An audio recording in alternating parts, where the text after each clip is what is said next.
Thanks, Fazil. I wasn't ready for that, actually. I was looking forward to the break. But good to see you all. Look, I'm not going to take that long, so the timing guys don't need to worry too much for a couple of reasons. First of all, there's a lot of points that have been made already, and I'm not going to duplicate them. Secondly, I'm not really going to talk about myself. Why? Because I'm a man, and really, I'm not really. It's not really going to be that relevant to you. Thirdly, I've taken all of the jokes out of my presentation because they're not funny, so that's taken it down a little bit as well. But I think what I will do probably is give my perspective on the subject here, and the subject is women in leadership, essentially. So the interesting point is, and my view is taken from this perspective. My mother was the CEO of my family. My mother is the CEO, still the CEO of my family at the age of 82. Okay, she still is. So my mother is my inspiration, my mentor, and the person who gave me the confidence to be who I am, essentially. And that's what leadership is. So leadership is that person who has you at the center of what they want to do. They have a responsibility to bring you up to their level eventually, succession planning, let's say. And there's someone that you aspire to be. So that's my mother as the CEO of my family. So it's interesting how, taking that into account, there's so few of our organizations around the world, perhaps. Why are more organizations around the world not run by mothers? And why are more organizations around the world, or countries around the world even, run by mothers? That's the interesting perspective that I see, because it's a bit counterintuitive to how, families, for example, and many organizations are actually run. It probably says why they're not run that well. But I think we've adopted this narrative that empathy, teamwork, compassion, nurturing, those sorts of traits are not the traits of leadership or the traits of a CEO or a senior executive, perhaps. I think somehow we've adopted that narrative within business, which doesn't really make an awful lot of sense to me. I think we've adopted the narrative that actually it's the opposite of that will get you ahead in business. And in fact, we've probably adopted the narrative that, look, if you want to get ahead in business, you need to almost, and let me just stop for a second. I'm not going to characterize these as being male traits at all.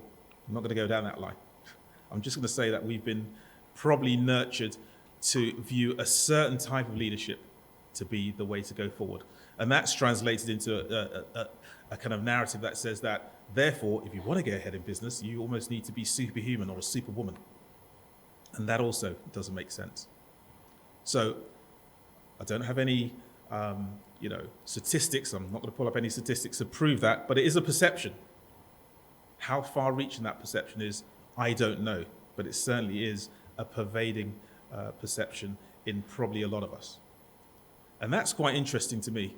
And the reason why that's interesting to me is I think if I look at my life and in business, all of my key mentors are female.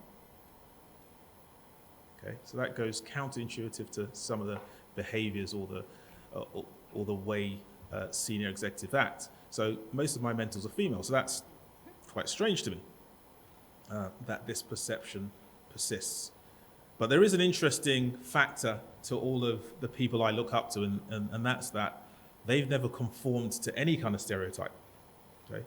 They've just always been true to themselves. They are who they are. They happen to be female, fair enough, but they do not conform. They haven't conformed to any kind of stereotypes. And these are people I look up to. These are people who have taken me from my mother to my first boss to others along the line. Okay? They've never conformed. They've never thought, that's how I need to act. That's how I need to behave. They've acted how they are intrinsically. They've not deviated. But I do recognize that there are challenges for women in business. That's a fact. There are challenges, and I think that's been testified by a few people earlier on today. So that is a fact. In fact, a good friend of mine who is in a very senior position here in the UAE, actually in Abu Dhabi government, very senior position. She's got a master's degree from Harvard. She has an MBA. She's studying for a PhD. She also has 5 kids. So she's a superwoman, in effect. That's good, but do you have to be a superwoman to get to the top of an organization? Because that's the perception that's being put forward, because the perception is, well, if you're not, then, you're not going to get forward. And that's not a level playing field. And the reason why it's not a level playing field is because the equivalent male would not have had the same dimensions within their career. What I mean by that is, for example, they would not have had 5 pregnancies, which clearly are going to have some kind of impact on career progression, unfortunately. So that's the reality. So organizations do have to acknowledge that. As an institute, CIPS in the Middle East, we do a little bit to try and address that level playing field, try and contribute somehow to leveling it out. We sponsor the Middle East Women in Procurement Group, for example. We work very closely with the United Nations Women, UN Women, on gender responsive procurement. And we also, within our qualification suite, we have a bespoke qualification suite that has features including allowing for mentors and influencers to work alongside women who are learning. So that's the little bit that we do. But there's only so much you can do. At the end of the day, there's a few realities to realize, and those are personal to yourself. In many forums that I'm in myself, I'm a minority. I'm not a woman. You probably noticed that within a couple of seconds. But in many forums I'm in a minority. I'm in an ethnic minority. In the leadership team of my organization, I'm in an ethnic minority. In the British Business Group here in Dubai, which I'm a board member of, I'm in an ethnic minority.